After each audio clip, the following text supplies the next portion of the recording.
Allez, dis-moi, qu'est-ce que tu as? Pourquoi tu tournes en rond comme ça? Bah, j'essaie de trouver une idée de vidéo. Sur quelle personnalité est-ce que je pourrais le faire?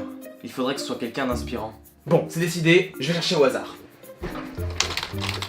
Alors, sur qui est-ce que je pourrais faire cette vidéo? Claude François? Non. Bob Marley? Non. Jimi Hendrix? Non. Michael Jackson? Non. Hitler? Salut les petits amis. Aujourd'hui on va parler d'Hitler. C'est un gars que j'adore. Et puis après tout, est-ce qu'il avait pas un peu mérité tous ces juifs? Je savais que c'était pas une bonne idée. Eh mec. Quoi? T'as vu ça? Ça fera bientôt 1 an que Chester Bennington est décédé. Ah. Ouais. Tu le mets bien toi? Attends. Mais c'est bien sûr, je suis un génie. Wow, salut bande de fiottes. Je crois que tu vas sûrement pas oser me le redire. On parie que j'ose? Ouais, ok. Fiotte. Ça fait plaisir de vous revoir. Alors première question importante, est-ce que je vous ai manqué? Alors avec 50 vues sur ta première vidéo, je ne suis pas sûr que tu aies manqué à qui que ce soit. Tu sais, il y a des mots qui peuvent blesser un homme. Oh non, pour cette vidéo, pas le temps de chialer. Putain, je suis en forme. Dans cette vidéo, je vais vous faire découvrir la vie d'un chanteur décédé récemment. Oui, encore un chanteur, c'est pas... Ouais bah c'est ma vidéo, c'est moi qui décide, alors tu la fermes. Mais j'ai rien dit. Ce mec-là... Oui parce que bon, vous avez compris le jeu de mots, ce mec-là... Et non, ça ressemble pas à ce mec-là. Stop, on arrête. Bref, quand j'ai fait mes recherches sur lui, j'étais vraiment comme ça. Je ne sais pas écrire aussi vite. Putain! Bon, sortons-nous dès maintenant les doigts du cul et allons dès maintenant à la rencontre de Chester Bennington, le chanteur de Linkin Park.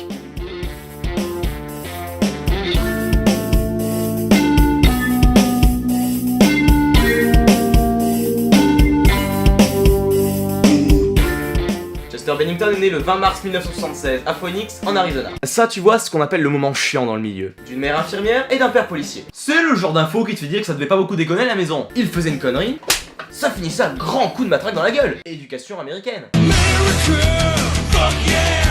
Ses parents divorcent lorsque Chester a 11 ans. Kurt Cobain, maintenant lui, à croire qu'il faut que tes parents soient divorcés pour passer dans mes vidéos. Ah moi tu sais j'y peux rien, c'est les patrons qui décident. À 16 ans, il se met à consommer de nombreuses drogues. Non mais c'est quoi ces similitudes? C'est les patrons qui décident. Chester va tout tester. Cannabis, héroïne, méthamphétamine, LSD, la chatte à ta mère. En plus d'un alcoolisme qui ne cachait absolument pas. Le mec se considérait lui-même comme un junkie, comme il disait. Oh la phrase de vieux con. Il l'assumait totalement. Vous imaginez vous un mec comme ça lors d'une séance des drogués ou alcooliques anonymes?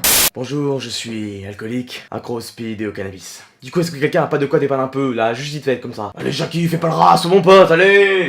Le 31 octobre 1996, à l'âge de 20 ans, il se marie avec Samantha Marie Holly. Eh Samantha, ça te dirait qu'on se marie au lit? T'as compris? Parce que Marie et Holly... J'ai tellement perforé le fion pour cette blague. Comme ils étaient vraiment en galère de thunes, ils ont décidé de ne pas faire de réelle réception de mariage, mais de simplement se faire tatouer sur l'annulaire une bague. Et c'est de cette union que va naître son premier enfant, le 19 avril 2002, Draven Sebastian Bennington. Mais le 2 mai 2005, il divorce. Et c'est le 31 décembre 2005 qu'il se marie avec Talinda Bentley. Là pour le coup j'ai pas de blague. Avec qui il a eu 3 enfants. Tyler Lee en 2006 et 2 jumelles en 2011. Maintenant on a eu toute sa vie perso. Mais on va pas se mentir, ce qui nous intéresse vraiment, c'est ses pieds. Comment il est devenu membre de Linkin Park? T'es hyper bizarre mec. Quand il était encore gamin, Chester Bennington adorait chanter dans toute la maison en s'imaginant faire partie du groupe Dépêche Mode. Non mais sérieux, si mon gamin chantait ce genre de musique, je serais hyper fier. Bah oui. Attends, si Chester était un gamin aujourd'hui en France, il chanterait probablement ça. Ouais, alors Non mais t'as cru que t'avais chanté de la merde longtemps! Avant de devenir la big star que l'on connaît, Chester a cumulé quelques jobs et a passé son examen en 94. Il va s'inspirer de toutes ses douleurs et de toutes ses peurs afin d'écrire. Bien entendu, il voulait être chanteur, mais il voulait surtout écrire, et que ses textes soient reconnus par le public. Il a donc quitté son premier groupe Grey Days car il avait pas la pleine liberté sur les paroles. Puis un jour... Je sais pas pourquoi je fais ça. Puis un jour il voit qu'il y a une audition pour un groupe de musique pour devenir le deuxième chanteur. Il y participe en 1997, année de naissance de votre serviteur. Il est pris et vous l'aurez compris, c'est ainsi qu'est né Linkin Park. Ils sortent leur album Hybrid Theory qui va exploser les ventes. Genre plus de 20 millions de ventes. En 2003, ils sortent Meteora et la même année, les mecs n'ont pas le temps. Ils sortent mon album préféré, Live in Texas, où j'ai appris, tenez-vous bien, qu'ils l'ont enregistré avec les fucking Metallica. Metallica quoi. Le 12 octobre 2009, il sort avec son nouveau groupe Dead by Sunrise leur premier album,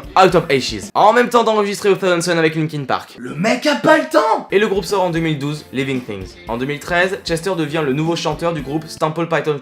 Nouveau groupe de Stone Temple... Putain, chanteur du groupe Stomp... Putain. En 2013, Chester devient le nouveau chanteur du groupe Stone Temple Pilots.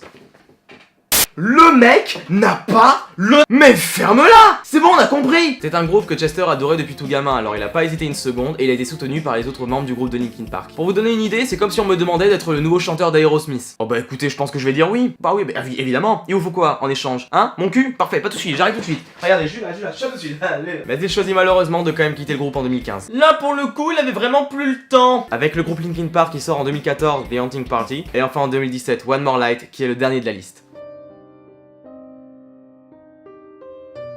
Pour cette première chose, on va revenir un peu dans son enfance. Lorsque Chester avait 7 ans, il fut abusé par un ami de la famille. Bon, je ne vais pas m'étendre sur cet acte, je pense que vous savez ce que j'en pense. Pas besoin de vous dire que je pense qu'il faudrait choper ces mecs et leur brûler les testicules à l'acide. Je vais vachement donner mon avis là, non? Un jour, pendant la tournée du Ozfest en 2001, il se fait mordre par une araignée assez vénère. L'araignée recluse, aussi appelée la Loxosceles reclusa. Putain, je me sens tellement cultivé, j'ai l'impression d'être Bear Grylls.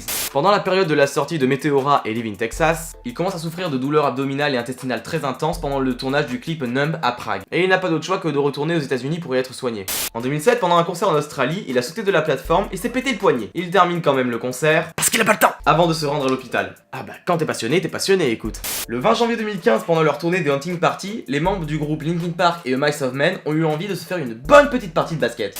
Eh Chester, tu veux jouer? Oh bah ma foi, pourquoi pas, hein. Allez, attrape ça. Chester tombe et se casse la cheville.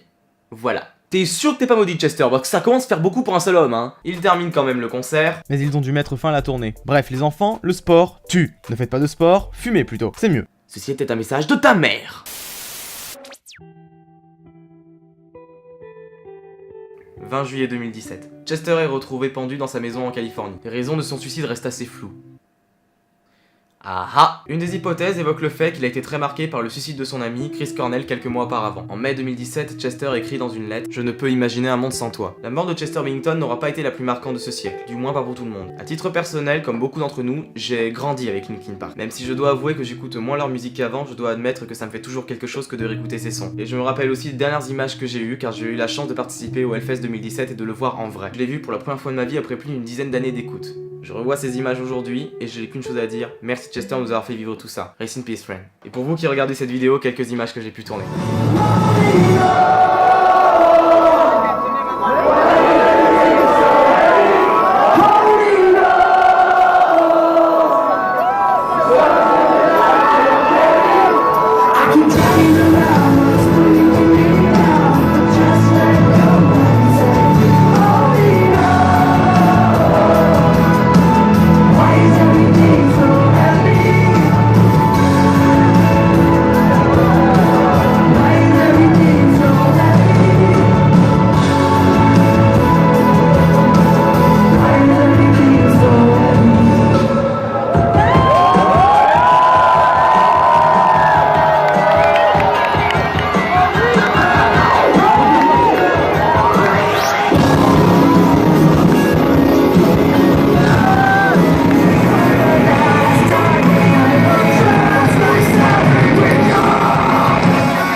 Tu comptes vraiment finir toutes tes vidéos en bad? Je ne vois pas de quoi tu parles. Deuxième vidéo de cette chaîne et j'espère qu'elle vous aura plu. Bon, je vais répéter ce que disent déjà tous les youtubeurs, alors abonnez-vous, faites un pouce bleu, mettez un commentaire. Sachez que le fait de vous abonner, même si c'est pas une fin en soi, ça me booste énormément dans mon travail. Enfin, mettez en commentaire le nom de la personnalité que vous voulez voir dans la prochaine vidéo, une personnalité fictive ou réelle. On n'est pas très nombreux pour le moment, donc profitez-en. Donc ça se trouve, plus tard votre commentaire sera perdu dans les méandres d'autres plein de commentaires. Bref, comme d'habitude, je vous dis à plus pour une prochaine vidéo et portez-vous bien. Ciao!